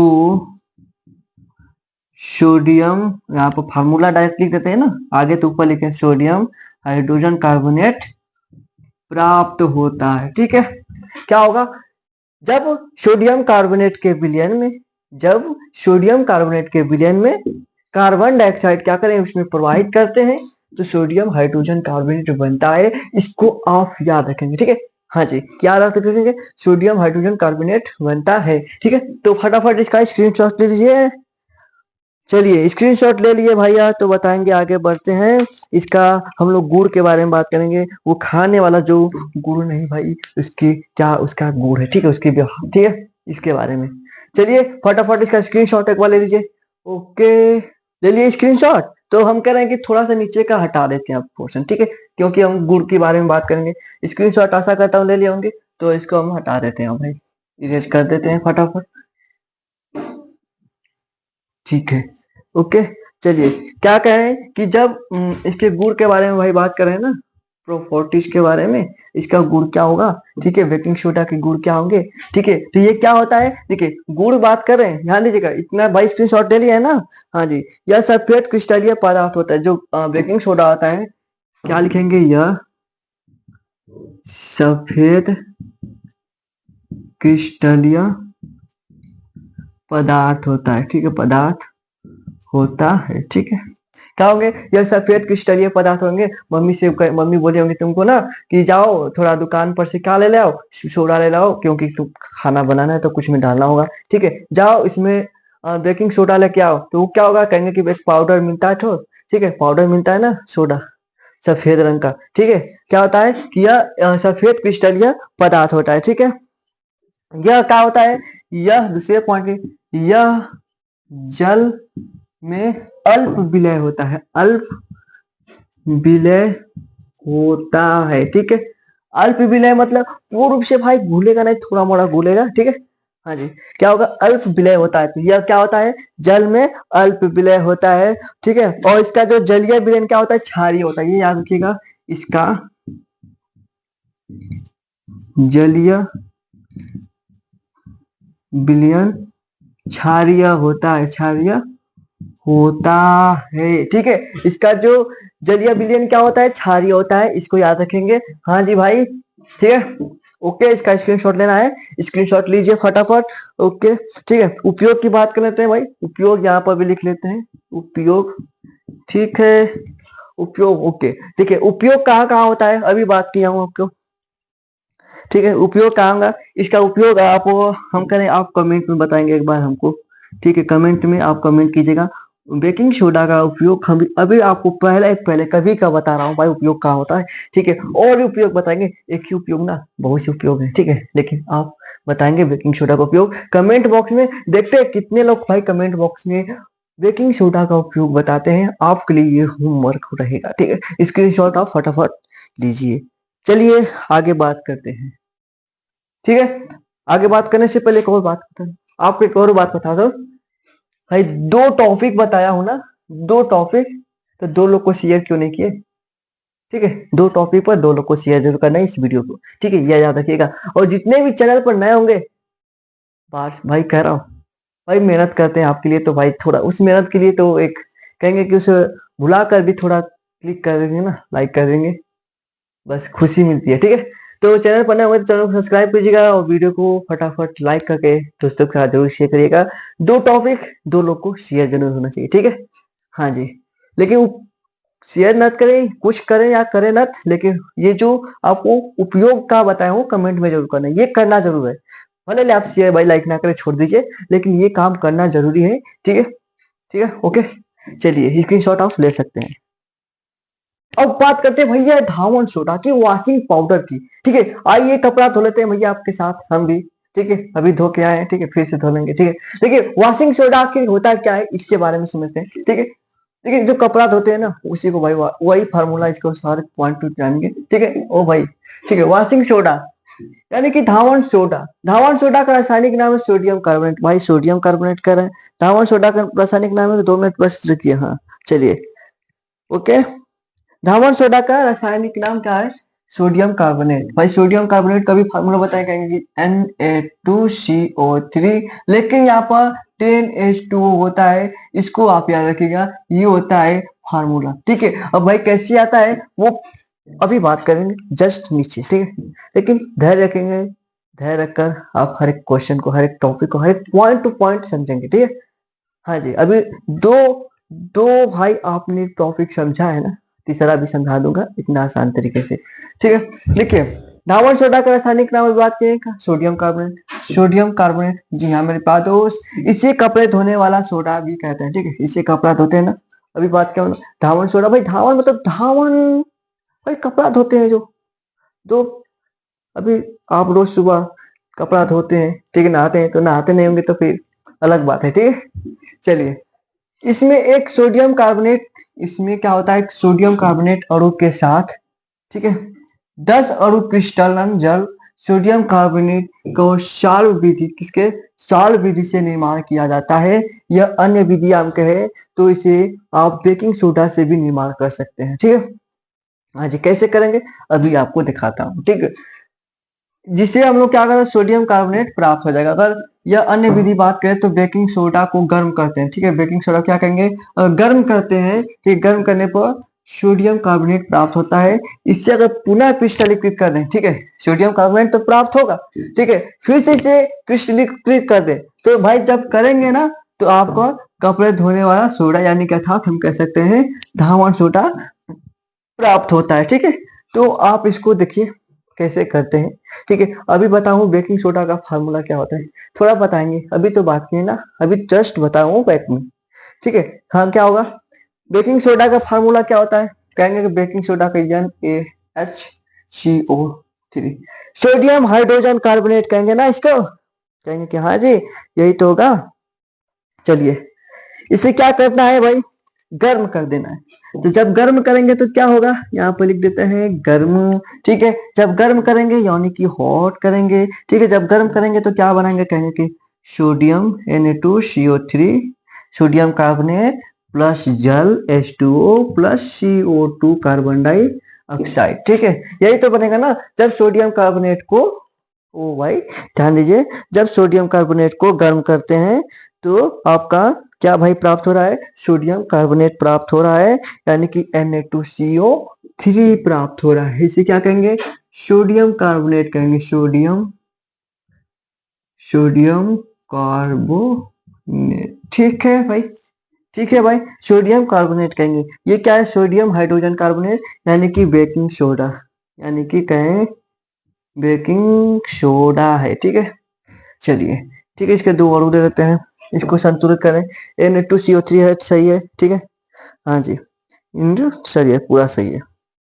अब क्या करना है, इसे पुनः क्रिस्टलीकरण कर दें, इसे पुनः क्रिस्टलीकरण कर दें, यानी कि इसको फिर सोडियम कार्बोनेट को फिर जल के साथ रिएक्शन कर दें Na2CO3, ठीक है। इसे पुनः किसके साथ क्या रिएक्शन कराना है भाई, किसके साथ, यहाँ पर अभी सोडियम हाइड्रोजन कार्बोनेट को गर्म किए हैं तो आपका सोडियम कार्बोनेट बना है। अब इसको फिर 10 अणु ले लेते, ठीक है, इसको फिर भाई यहाँ पर जल के साथ जल ले लेते H2O, ठीक है, यहाँ पर 10 अणु ले लेते हैं जल के, ठीक है, और इसको रिएक्शन करा देंगे तो क्या बनेगा, कहेंगे कि ये बनेगा आपका Na2, यहाँ पर अच्छे से लिख दे Na2CO3 इंटू 10H2O, यही तो भाई धावन सोडा है, ठीक है। पुनः सोडियम कार्बोनेट को क्रिस्टलीकृत कर दिए, हाँ जी, हाँ जी यही होगा, ठीक है।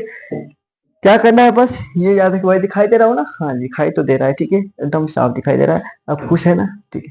देखिए सोडियम कार्बोनेट को फिर 10 अणु के साथ रिएक्शन कराते हैं तो Na2CO3 होता है इंटू 10H2O, बस फटाफट एकदम, इतना आसान भाई कहाँ मिलेगा, ठीक है। इसका स्क्रीनशॉट लीजिए, हम बात करते हैं इसके गुण के बारे में और वो गुण देखेंगे, ठीक है।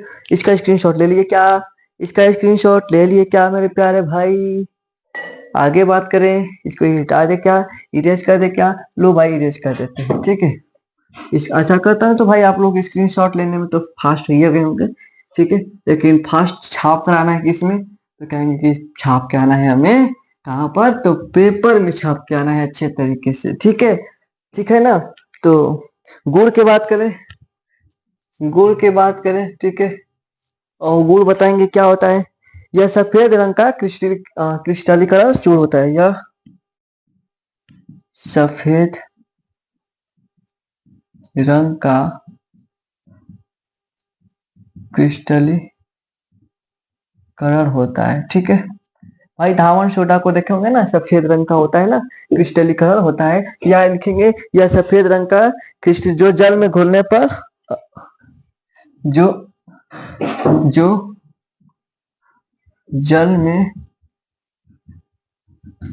घोलने पर क्या होता है भाई, जब वॉशिंग सोडा को जल में घोलेंगे तो क्या होता है भाई, जब सफेद क्रिस्टलीकरण को घोलेंगे यानी कि वॉशिंग सोडा को जल में घोलेंगे तो क्या होगा, उसमें क्या होता है थोड़ा देखेंगे, जब घोलेंगे, ठीक है, जब उसमें घोलेंगे तो थोड़ा गर्म होना है, यानी कि उष्मा उत्पन्न करता है, क्या होता है, गलने पर ऊष्मा उत्पन्न होता है, उत्पन्न होता है, ठीक है। क्या होता है? ऊष्मा। भाई देखेंगे जब सर्फ को क्या करेंगे, घोलेंगे तो ऊष्मा उत्पन्न होता है, ठीक है। और क्या होता है, दूसरा पॉइंट लिखे, ये पहला हो गया, ये यह जल में विलय होता है, ठीक है। यह जल में क्या होता है, विलय होता है। भाई कपड़ा धोते हैं, जो वॉशिंग पाउडर को बाल्टी में डालकर घोलते हैं, ठीक है, मिलाते हैं, तो क्या होता है, उस जल में क्या होगा, घुल जाता है, ठीक है। तो ये जल में क्या होता है, विलय होता है, ठीक है। ओके जी हाँ। चलिए, इसका जलीय विलयन कैसा होता है भाई बताएंगे? इसका जलीय विलयन कैसा होता है? इसका जलीय विलयन कैसा होता है भाई? चखें क्या, चखें क्या कहते हैं, छारिया होता है, छार जैसा होता है, ठीक है, ठीक है। इसका लिख देते हैं, इसका जलीय विलयन, जलीय विलयन भाई क्या होता है भैया? कहेंगे कि क्षारीय होता है, ठीक है। क्या मीठा लगता है कि कड़वा लगता है, खराब लगता है, अच्छा नहीं लगता है? तो कहेंगे कि भाई क्षारीय होता है, मीठा थोड़ी ना, रसगुल्ला थोड़ी ना है कि अब रसगुल्ला खा रहे हैं तो भाई वो है, ठीक। तो ये आपका क्या होगा, क्षारीय हो जाता है, ठीक है। चलिए, इसका उपयोग बताएंगे।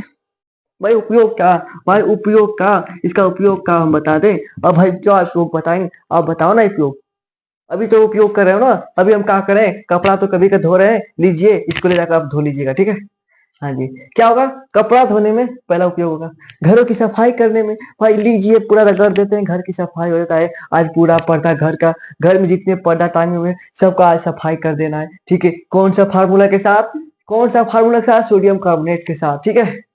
हाँ जी, अब मत बोलिएगा फिर हाँ मत, अब बोलेंगे भाई वॉशिंग पाउडर, यानी कि सोडियम हाइड्रोजन। अब भाई निर्माण किसे कर रहे हो ना, सोडियम हाइड्रोजन कार्बोनेट से करो ना, बेकिंग सोडा से को क्या करो, जल में। हाँ जी, बस इतना याद रखेंगे ना।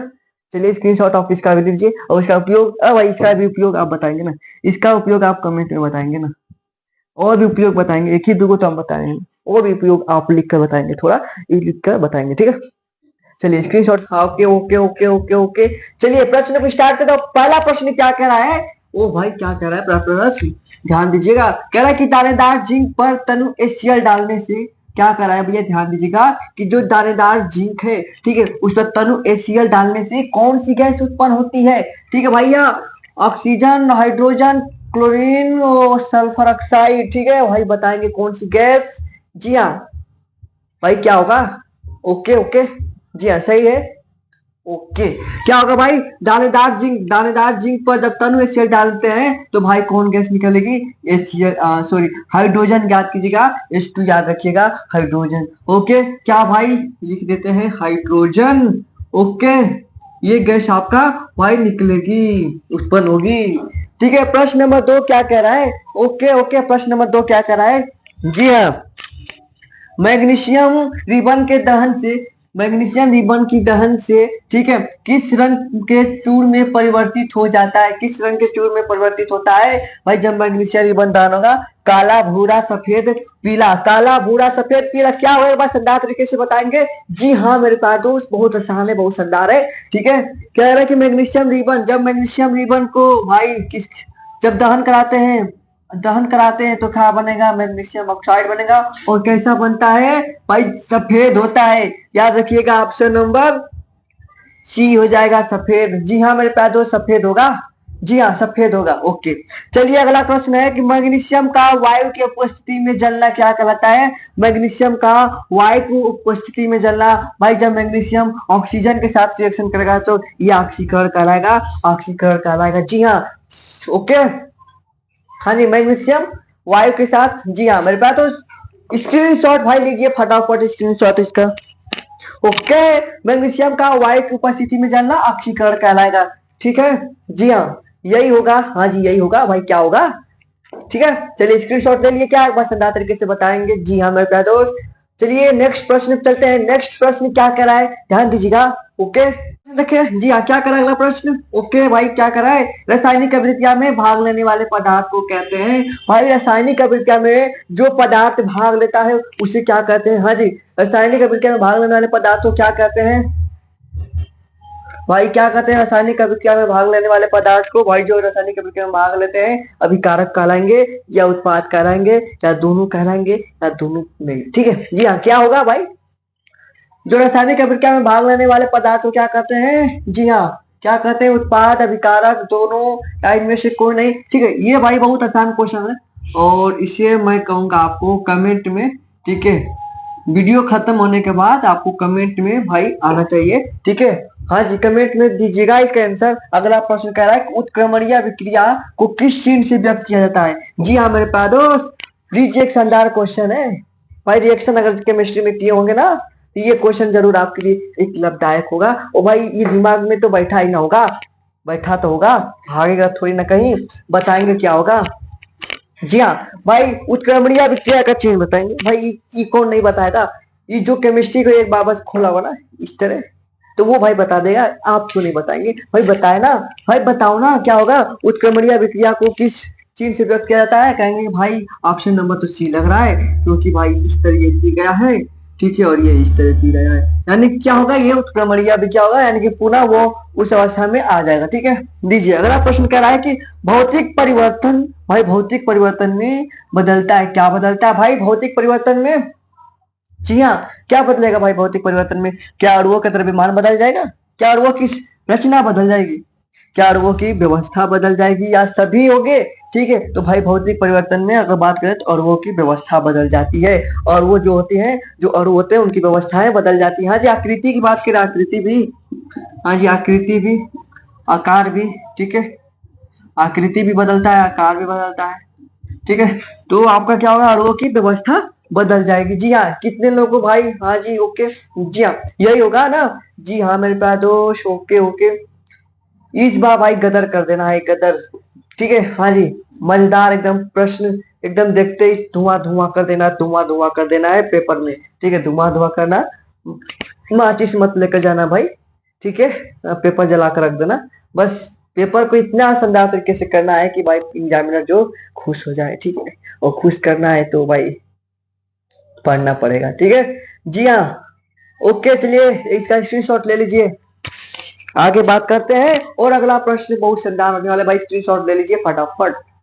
ठीक है भाई, चलिए भाई ये शानदार क्वेश्चन देख लीजिए। ओके ओके, जी हाँ मेरे प्यारे दोस्त, कह रहा है कि ना कि Zn plus H2SO4, Zn plus H2SO4, ZnSO4 plus H2 भाई अभिक्रिया का उदाहरण है। ये कौन सा अभिक्रिया बना रहा है, इसके बारे में बताना। जी हाँ मेरे प्यारे दोस्त, एक बार जितने को मालूम है भाई ठोक दीजिए एक बार शानदार तरीके से कमेंट। जी हाँ, क्या होगा इसका आंसर, क्या होगा भाई, कह रहा है कि योगात्मक अभिक्रिया होगा ना भैया, कह रहा है कि हाँ जी, क्या प्रतिस्थापन अभिक्रिया होगा। ओ क्या अब घटाना अभिक्रिया या विस्थापन अभिक्रिया, तो भाई कह रहे ध्यान दीजिएगा, ये कह रहा है कि Zn है। ठीक है, यहाँ पर लिख देते हैं Zn है और H2SO4 है, H2SO4 है।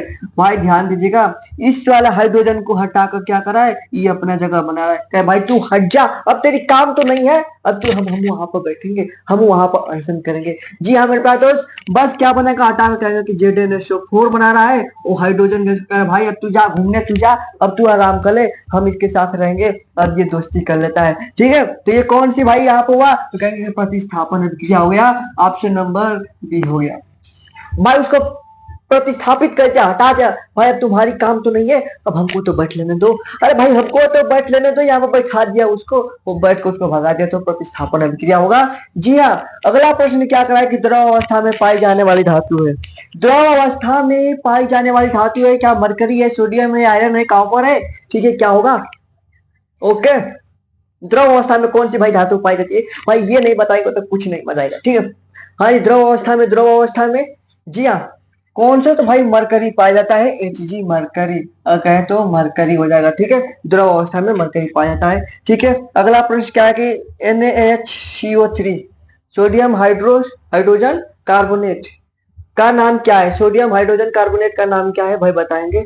सोडियम हाइड्रोजन कार्बोनेट का नाम क्या है भाई, नाम क्या है, तो भाई सोडियम हो जाएगा। ठीक है, सोडियम हाइड्रोजन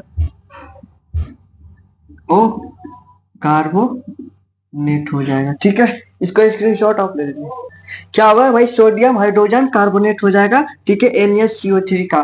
ठीक है, ओके। अगर बात करें इसे क्या कहते हैं, इसे बेकिंग सोडा भी कहते हैं। इसे क्या कहेंगे भाई, ये बेकिंग सोडा का फार्मूला है। ठीक है, बेकिंग सोडा है, जिसे खाने का सोडा कहते हैं। ठीक है, खाने वाला ये सोडा है। ठीक है, क्या होगा भाई, sodium hydrogen carbonate. Sodium hydrogen carbonate होगा इसका वही नाम होगा। जी हाँ, क्या होगा, सोडियम हाइड्रोजन कार्बोनेट इसका नाम हो जाएगा। ओके, ठीक है, चलिए आगे बात करें। ठीक है, अगला प्रश्न बात करें। अगला प्रश्न क्या कर रहा है कि ऐसे धातु का नाम लिखे, ठीक है, जिसे चाकू से आसानी से काटा जा सकता है। वो कौन सा धातु है भाई कि जिसे हम चाकू से आसानी से क्या कर सकते हैं भाई, काट सकते हैं। वो कौन सा धातु होगा? जी हाँ, कौन सा धातु होगा, कहेंगे कि उस धातु का नाम क्या है भाई, सोडियम है। सोडियम जो है, बात करें सोडियम, सोडियम जो है भाई, इसे धातु से आसानी से काट सकते हैं। ठीक है, जी हाँ, आगे बात करते हैं।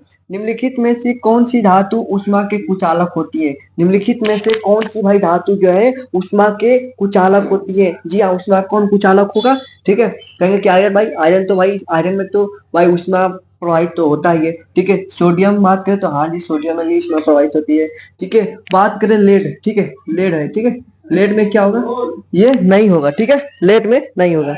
लेड क्या होती है, उष्मा के कुचालक होती है। ओके, एथेन का आणविक सूत्र है। एथेन का आणविक सूत्र क्या होगा, एथेन का भाई, एथेन का, ठीक है, एथेन का आणविक सूत्र बात करें तो भाई एथेन का क्या होता है, C2H6 होता है। ठीक है, अब बताएंगे प्रोपेन का। ठीक है, होमवर्क में लिख लीजिएगा, प्रोपेन का आणविक सूत्र क्या होगा। ठीक है, प्रोपेन का आणविक सूत्र क्या होगा आपके लिए होमवर्क है। ठीक है, कमेंट में बताएंगे प्रोपेन का आणविक सूत्र क्या होगा। ठीक है भाई, जी हाँ, ओके, ठीक है, चलिए आगे बात करें क्या। जी हाँ, ठीक है, अगला प्रश्न बात करें। अगला प्रश्न क्या होगा कि साबुन बनाने में प्रयोग किए जाने वाला पदार्थ है। ठीक है, हाँ जी, साबुन बनाने में प्रयोग किए जाने वाला पदार्थ कौन सा है? साबुन बनाने के लिए कौन सा पदार्थ का प्रयोग किया जाता है? जी हाँ, किसका होगा, सोडियम हाइड्रोक्साइड। ठीक है, सोडियम हाइड्रोक्साइड यानी कि NaOH का। ठीक है, सोडियम क्लोराइड, हाँ जी, किसका होगा, सोडियम क्लोराइड भाई NaCl का होगा क्या? ठीक है, सोडियम नाइट्रेट बात कर रहा है भाई, सोडियम नाइट्रेट, हाँ जी, किसका होगा, सोडियम नाइट्रेट का। सोडियम नाइट्रेट का, ठीक है, सोडियम नाइट्रेट का या सोडियम एसिटेट का? जी हाँ, किसका होगा, किसका होगा भाई, सोडियम, ओ हाँ जी, किसका होगा, सोडियम।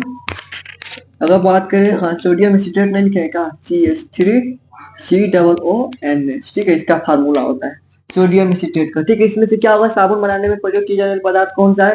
तो कहेंगे कि सोडियम हाइड्रोक्साइड हो जाएगा। ठीक है, ऑप्शन नंबर ये हो जाएगा। ठीक है, किनका भाई सही हुआ है, एक बार कमेंट में जरूर करेंगे कमेंट। ठीक है, अगला बात करें, क्लोरोफॉर्म का रासायनिक सूत्र है। ठीक है, क्लोरोफॉर्म का रासायनिक सूत्र क्या होगा? ठीक है, क्लोरोफॉर्म का भाई, तो क्लोरोफॉर्म का CaCl3 होता है, इसको याद रखिएगा। हाँ CaCl3 होता है। थोड़ा इसमें दिक्कत हो गया है, ठीक है, माइक क्योंकि बंद रहता है। ठीक है, हाँ जी, नहीं मालूम चलेगा कि आवाज आ रही कि नहीं आ रही है। ठीक है, तो इसको भाई थोड़ा हाथों में लेकर देखना पड़ता है। ठीक है, हाँ जी, हाँ जी, डिजिटल बोर्ड, ओ भाई डिजिटल बोर्ड पर क्यों पर, ठीक है, डिजिटल बोर्ड अगर चाहेंगे तो भाई आएगा, अगर आप साथ हैं तो भाई क्या नहीं आएगा। ठीक है, ये तो डिजिटल बोर्ड की बात है, तो पहले पहले व्हाइट बोर्ड पर भाई ध्यान दीजिएगा। आपको पढ़ने से मतलब है, छोड़िए डिजिटल बोर्ड की बात है, आपको जहाँ अच्छे तरीके से पढ़ ले, ठीक है, वो बात होती है। ठीक है, कोई डिजिटल बोर्ड की बात नहीं है। ठीक है, CNG का पूरा नाम है, CNG का पूरा नाम है, हाँ जी, CNG का पूरा नाम है। ठीक है, और आप LPG का भी बताएंगे, LPG का भी बताएंगे। ठीक है, और CNG का, इस दोनों का भाई फुल फॉर्म कमेंट में बताएंगे। ठीक है, CNG का और LPG का दोनों का फुल फॉर्म आप कमेंट में बताएंगे। ठीक है, जी हाँ, कमेंट में बताना है, आंसर हमको चाहिए कमेंट में। भाई देखा है कि ग्लूकोज में कितने कार्बन होते हैं, ग्लूकोज में कितने कार्बन होते हैं, अगर फार्मूला की बात करें कितना होता है, C6H12O6 होता है। ठीक है, ग्लूकोज का फार्मूला क्या होता है, C6H12O6 होता है। तो भाई इसमें कितने कार्बन हुए, तो कहेंगे मेरे पास तो कितने कार्बन हुए, तो 6 कार्बन हुए, तो कितने लिखेंगे भाई, 6 हो जाएगा। ठीक है, आंसर क्या हो जाएगा आपका, 6 हो जाएगा, 6 कार्बन हो जाएंगे। ठीक है, लेड नाइट्रेट का रासायनिक सूत्र है, लेड नाइट्रेट का रासायनिक सूत्र है भाई। लेड क्या होता है, कहेंगे कि Pb होता है। ठीक है, नाइट्रेट का क्या होता है, NO3 होता है। तो ये क्या हुआ, लेड नाइट्रेट हो गया। ठीक है, नेक्स्ट प्रश्न है कि 2H2 प्लस O2 भाई रिएक्शन हो रहा है तो H2O बना रहा है, जल बना रहा है, तो इस अभिक्रिया को क्या कहते हैं भाई? कौन सी अभिक्रिया होगी? ठीक है भाई, इसमें क्या हो रहा है? ठीक है, ओके।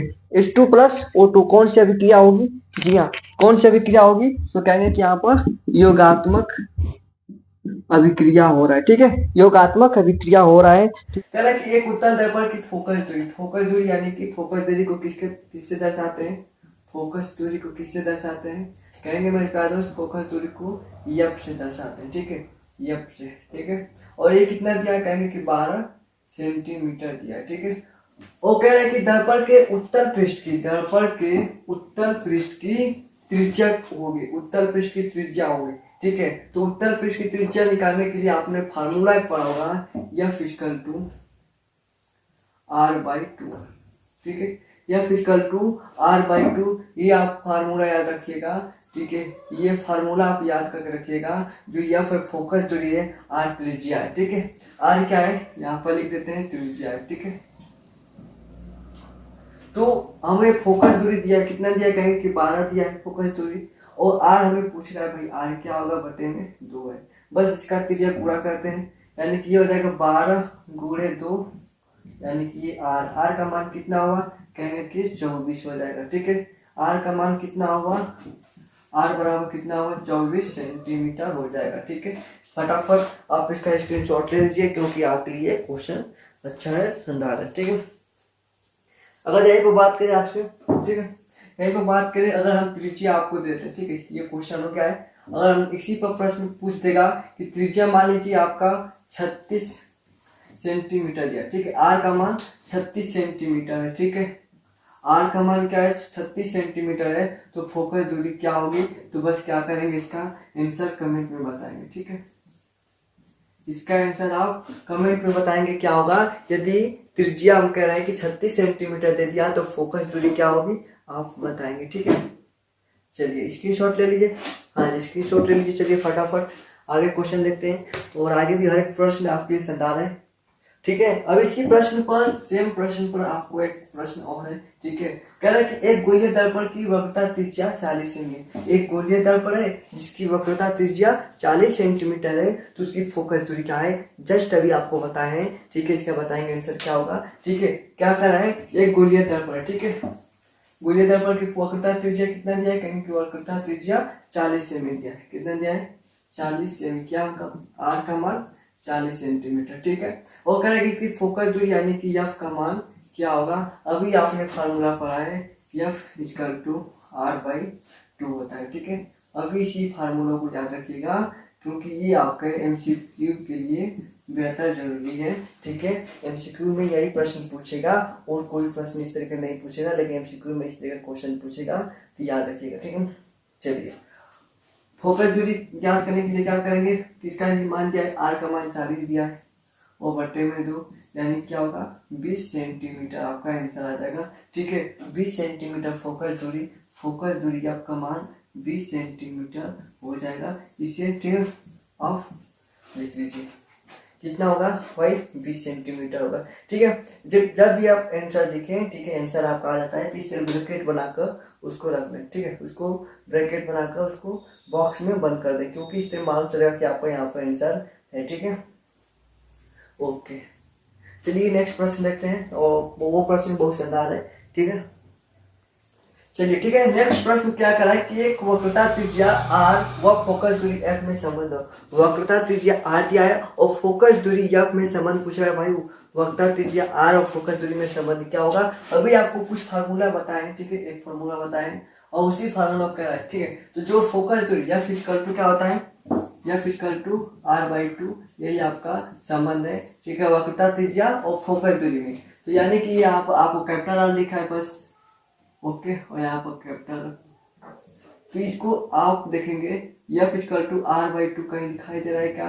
कहेंगे कि F इक्वल टू R है। ठीक है, F इक्वल टू R है, ये गलत हो गया। ठीक है, F इक्वल टू कहेंगे कि 2R। ठीक है, F इक्वल टू 2R क्या ये होगा? ठीक है, कहेंगे कि नहीं ये नहीं होगा, F इक्वल टू 2R का रहा है, F इक्वल टू R/2 तो हो रहा है। ठीक है, ये नहीं होगा। कहें कि 2F equal to R, 2F equal to R क्या ये होगा?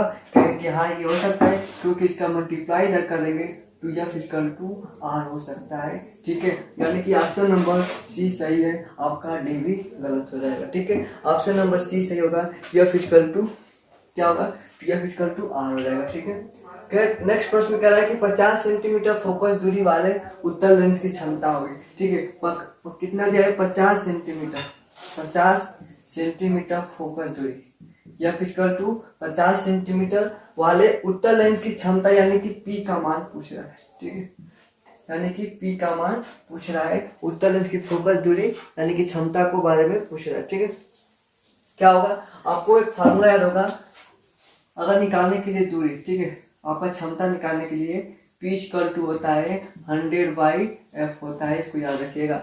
क्षमता निकालने के लिए 100/f होता है, सेंटीमीटर में अगर पूछे सेंटीमीटर में दिया होता तो 100/f होगा। ठीक है, अगर मीटर में दिया होगा तो क्या होगा, कहें कि P निकालने के लिए अगर मीटर में रहेगा तो 1/f होता है। ठीक है, इसको याद रखिएगा। मीटर में निकालने के लिए, ठीक है, मीटर में दिया है तो 1/f रखेंगे, और आपका सेंटीमीटर में दिया है तो यहाँ पर 100/f रखेंगे। ठीक है, इसको आप याद रखिएगा।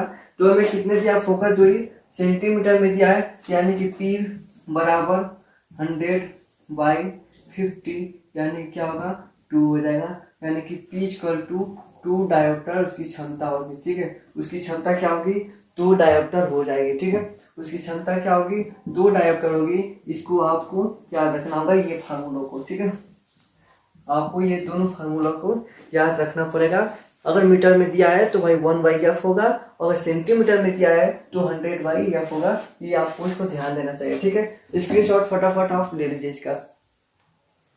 ठीक है, नेक्स्ट प्रश्न देखते हैं, और अगला प्रश्न क्या कर रहा है, बहुत शानदार है। जी हाँ, क्या कर रहा है क्वेश्चन, केमिस्ट्री से ये क्वेश्चन है कि Zn प्लस H2SO4, ठीक है, Zn प्लस H2SO4 को रिएक्शन अगर कराते हैं, ठीक है, जिंक को H2SO4 से रिएक्शन कराते हैं तो कह रहा है कि ZnSO4 बन रहा है और हाइड्रोजन गैस बाहर निकल जाता है। ठीक है, तो अभिक्रिया है, ठीक है, कौन सा अभिक्रिया है इसको बताना पूछ रहा है कि अभिक्रिया है, कौन सा अभिक्रिया है। ठीक है, तो इसमें देखिए ध्यान दीजिएगा कि Zn प्लस H2SO4, यहाँ पर Zn है और H2SO4 है। ठीक है, अब इसको क्या करा है, ये H2 को, हाइड्रोजन को क्या करा है, यहाँ पर हटाकर ये Zn बैठ जाएगा खुद, यहाँ पर इसको हटाकर वहां पर अपने जाकर स्थान घेर दे रहा है। ठीक है, इसको ध्यान दीजिएगा, अगर यहाँ पर जाकर बैठेगा उसको हटाकर, ठीक है, यहाँ पर क्या बन रहा है H2 ZnSO4 बन जा रहा है, यानी कि हाइड्रोजन को क्या करा, वहां से दूर भगा दे रहा है। ठीक है, विस्थापित कर दे रहा है, वहां से क्या कर रहा है, उसको हटाकर अपने बैठ जा रहा है। ठीक है,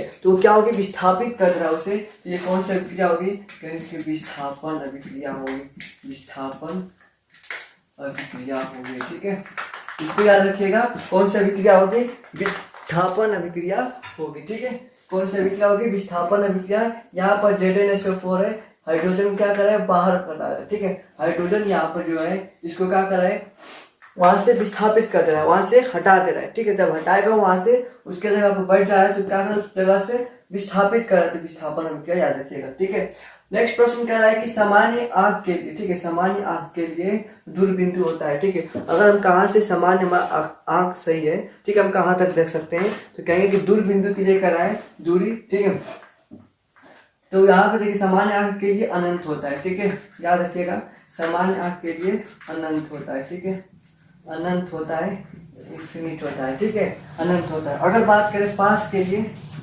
पास के लिए कितना होता है, याद रखिएगा, पास के लिए 25 सेंटीमीटर होता है। इसको याद रखिएगा, पास के लिए 25 सेंटीमीटर होता है, और दूर के लिए क्या होगा, अनंत होगा। ठीक है, इसको आप मोस्ट में एकदम रख लीजिए, ये भी आपके लिए मोस्ट इंपॉर्टेंट है। ठीक है, ध्यान दीजिएगा हर एक क्वेश्चन को। ठीक है, हाँ जी, स्क्रीनशॉट लेना चाहे स्क्रीनशॉट ले लीजिए। ठीक है, हर एक क्वेश्चन को आप ध्यान से दीजिए। ठीक है, चलिए स्क्रीनशॉट ऑफ ले लीजिए। ठीक है, अगला प्रश्न क्या कर रहा है, वो बहुत शानदार क्वेश्चन है। ठीक है, इस तरह क्वेश्चन, ठीक है, पूछता है, हमेशा हर बार पूछा गया ये प्रश्न। वो कह रहा है कि एक व्यक्ति दूर स्थित वस्तुओं को स्पष्ट रूप से देखने में असमर्थ है। ठीक है, मतलब कि दूर की वस्तु, ध्यान दीजिएगा, दूर स्थित कोई वस्तु है, ठीक है, उसको स्पष्ट रूप से देखने में क्या है, असमर्थ है, मतलब कि वह दूर की वस्तु को देख नहीं सकता। ठीक है, वो क्या कर रहा है कि मतलब कि दूर जो वस्तु रखी है उसको वो देख नहीं सकता, उसको देखने के लिए असमर्थ है।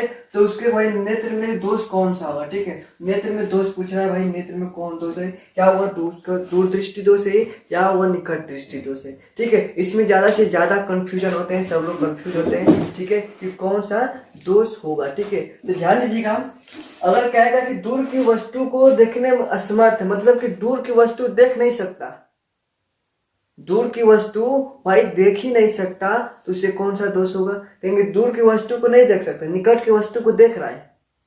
दूर की वस्तु जो रखी है उसे देख नहीं सकता, और जो निकट रखी है वस्तु उसे देख सकता है। तो भाई निकट की वस्तु को जो देखता है, ठीक है, दूर की वस्तु को नहीं देख सकता, और निकट की वस्तु को, इसे क्या है, निकट दृष्टि दोष है, ठीक है, निकट दृष्टि दोष है, ठीक है। मतलब कि नजदीक की वस्तु देख सकता है, जो देखेगा वही दोष होगा, ठीक है। अगर दूर की वस्तु देख रहा है, नजदीक का निकट का वस्तु नहीं दिखाई दे रहा है, तो दूर की वस्तु दिखाई दे रहा है और नजदीक की नहीं दिखाई दे रहा है, तो दूर की वस्तु दिखाई दे रहा है, जो दिखाई दे रहा है वही दोष होगा, ठीक है। तो दूर की वस्तु दिखाई दे रहा है तो दूर दृष्टि दोष, निकट की वस्तु दिखाई दे रही है तो निकट दृष्टि दोष।